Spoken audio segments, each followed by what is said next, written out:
दीपावली पर्व आखिर है किसका? ये आज के दिनों में बहुत बड़ी सवाल है। हिंदू कहता है दीपावली हमारे हिंदू धर्म के पर्व है। बौद्ध कहता है दीपावली या दीपदान उत्सव हमारा बौद्ध धर्म के पर्व है। तो दोनों धर्मों में काफी विवाद रहता है, विवाद चलता रहता है। लेकिन असल में दीपावली पर्व है किसका? मैं दावे के साथ कहता हूँ अधिकतर लोगों को नहीं पता।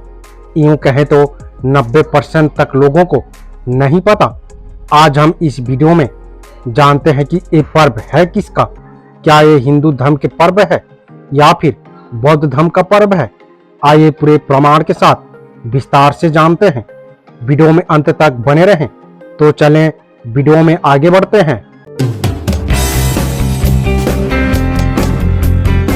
के अम्बेडकराइट यूट्यूब चैनल में आप सभी का स्वागत है। जय भीम। वीडियो शुरू करने से पहले मैं आप लोगों को ये लीगल डिस्क्लेमर दिखा देता हूँ। हमने किसी भी जाति धर्म के भावनाओं को ठेस पहुँचाने की कतई इरादा नहीं है। इस चैनल पर या इस चैनल के उद्देश्य जो पाखंड, अंधविश्वास, कुसंस्कार, रूढ़िवाद, ब्राह्मणवाद को खत्म करके वैज्ञानिक दृष्टिकोण को बढ़ावा देना है, उसके लिए बीड़ा उठाया है। उसे खत्म करने के लिए आप लोगों की सहयोग की कामना करते हैं। हमारे सभी बहुजन समाज मूल निवासी भाइयों से अपील करते हैं कि हमें मजबूत करें और हमारे साथ आएं। मिलकर जात पात, भेदभाव, ऊंच नीच को खत्म करते हैं, अमन और चैन की जिंदगी जीते हैं। क्या आप जानते हैं कि दीपावली और दीपदान उत्सव में कौन प्रमाणित सत्य है और कौन काल्पनिक कहानी है? आइए सबसे पहले मैं आपको दीपावली के बारे में जानकारी देता हूँ। दीपावली का त्योहार राम से जुड़ी हुई है और राम वाल्मीकि रामायण और रामचरितमानस से जुड़ी हुई है। इसके अलावा राम का कोई इतिहास नहीं है। अब बहुत सारे लोगों को नहीं पता। मैं तो जानता हूँ और कुछ लोग तो जानते हैं, और जो नहीं जानते उसको मैं बता दूं कि वाल्मीकि रामायण हो या फिर तुलसीदास की लिखी रामचरितमानस, ये दोनों ग्रंथ काल्पनिक है। दोनों महाकाव्य काल्पनिक है और रामायण में चित्रित राम भी काल्पनिक है। अब सवाल उठता है कि आपके पास प्रमाण क्या है जो रामायण और राम को काल्पनिक बता रहे हैं? तो चले आगे के वीडियो में बताते हैं कि रामायण काल्पनिक क्यों है। साथ में पूरी प्रमाण के साथ बताएंगे कि वाल्मीकि रामायण और रामायण में चरित राम भी काल्पनिक है। माननीय सुप्रीम कोर्ट ने पेरियार रामास्वामी नायकर और पेरियार ललित सिंह यादव बौद्ध की सच्ची रामायण की सुनवाई के दौरान ये साबित किया गया कि रामायण काल्पनिक महाकाव्य है। इसका कोई ऐतिहासिक साक्ष्य नहीं, इसलिए राम भी काल्पनिक पात्र है। दूसरी बात, अगर हम अपनी तर्क शक्ति का प्रयोग करके सोचते हैं और देखते हैं तो ये दीपावली दिए गए तथ्यों के कारणों से ही फर्जी निकलता है। नंबर 1, रामायण के अनुसार अगर दीपावली राम के अयोध्या वापसी की खुशी में मनाते हैं तो रामायण के अनुसार ही राम चैत्र मास में लंका से अयोध्या वापस आते हैं, जबकि दीपावली कुंवार अश्विन के महीने में मनाया जाता है। ऐसा क्यों? नंबर 2, दीपावली राम, लक्ष्मण, सीता, हनुमान के अयोध्या वापस आने की खुशी में मनाते हैं तो रात्रि में पूजा लक्ष्मी और गणेश की क्यों की जाती है, राम, लक्ष्मण और सीता की क्यों नहीं? नंबर 3, दीपावली में रात्रि में दिए की रोशनी करते हैं, प्रकाश करने के लिए, और धन की देवी लक्ष्मी की पूजा करते हैं और लक्ष्मी को अपने घर में बुलाने की कोशिश करते हैं। क्या आप जानते हैं कि लक्ष्मी देवी की सवारी उल्लू है? नंबर 4, लक्ष्मी की सवारी उल्लू है और उल्लू अंधेरे में ही निकलता है। प्रकाश में उल्लू की आंखें बंद हो जाती है, तो दिए की प्रकाश में उल्लू लक्ष्मी को लेकर कैसे आएंगे? नंबर 5, लक्ष्मी और गणेश का क्या रिश्ता है?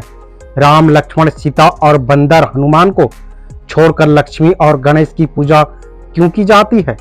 नंबर 6, क्या राम में धन और बल देने की शक्ति नहीं है? नंबर 7, गणेश कौन है? 50 किलो के इंसान के गर्दन पर 500 किलो के हाथी का गर्दन जोड़ दिया गया। अब वजन 550 किलो का हो गया होगा और सवारी 100 ग्राम चूहा की कैसे? ऐसे ही बिना दिमाग लगाए बनाए गए भगवान को गणेश नाम देकर सबसे पहले पूजने का स्थान दे दिया गया। वास्तव में बुद्ध को ही काल्पनिक गणेश बनाया गया है। नंबर 8, जब लक्ष्मी की सवारी उल्लू है और गणेश की सवारी चूहा है तो घरों के दरवाजे पर इंसान के पैर के निशान क्यों बनाते हैं? नंबर 9, गोबर जो कि पशु की गंदगी है, गोवर्धन भगवान कैसे? नंबर 10, विश्वकर्मा ने क्या क्या आविष्कार किया है? विश्वकर्मा भगवान कब और कहां पैदा हुआ था और आज क्या कर सकते हैं?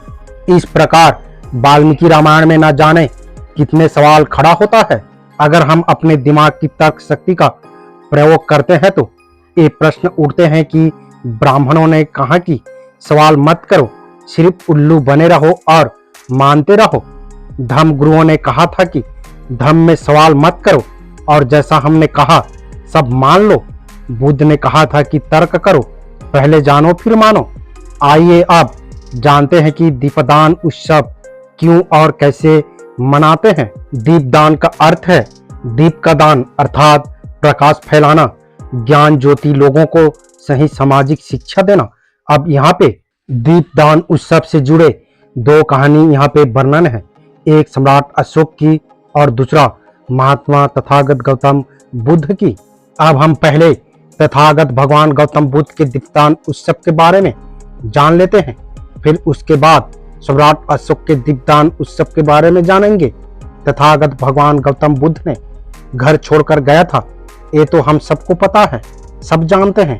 जब उनको ज्ञान प्राप्ति हुई और अपने घर वापस लौटे तो उनके पिताजी ने तथागत भगवान गौतम बुद्ध की स्वागत के लिए अपने राज्य में एक संदेश दिया कि मेरे बेटे यानी गौतम बुद्ध ने घर वापस आ रहे हैं, उनकी स्वागत के लिए पूरे राज्य में दीप जलाकर स्वागत करना है, क्योंकि ज्ञान प्राप्त करने के बाद ज्ञान के सागर हमारे घर वापस आ रहे हैं।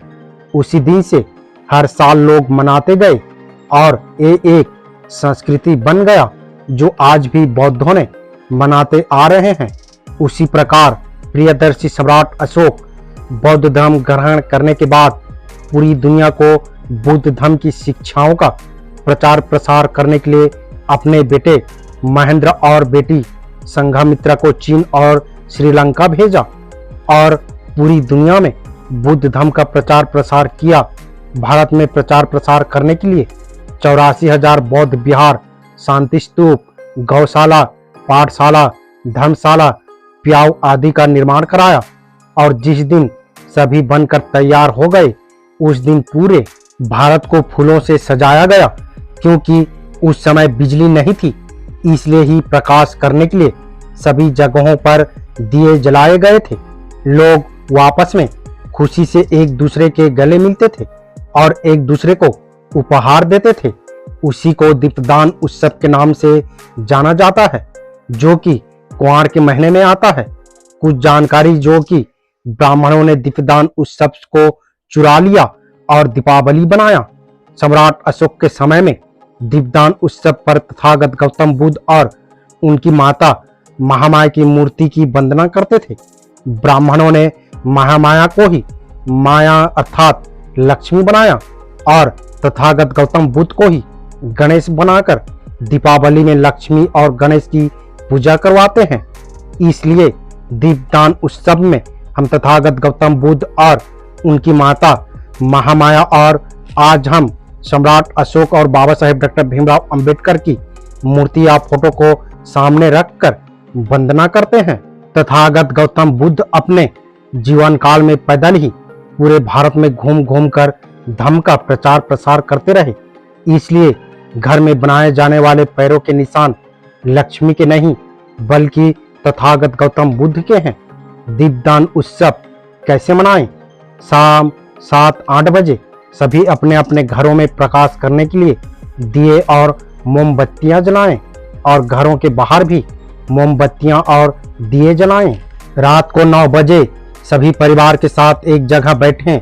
मानवता का संदेश देने वाले महामानव विश्वगुरु तथागत गौतम बुद्ध, अखंड भारत के निर्माता, चक्रवर्ती सम्राट चंद्रगुप्त मौर्य, विश्व विजेता प्रियदर्शी सम्राट अशोक महान, शिक्षा की ज्योति जलाने वाले फुले दंपति महात्मा ज्योतिराव फुले और माता सावित्रीबाई फुले, आरक्षण के जनक कोल्हापुर के राजा छत्रपति साहू जी महाराज, सिंबल ऑफ नॉलेज भारत संविधान निर्माता बाबा साहेब डॉक्टर भीमराव अंबेडकर की मूर्ति या फोटो को ऊंचे स्थान पर रखें और पूरे परिवार द्वारा उन पर फूल डलवाएं।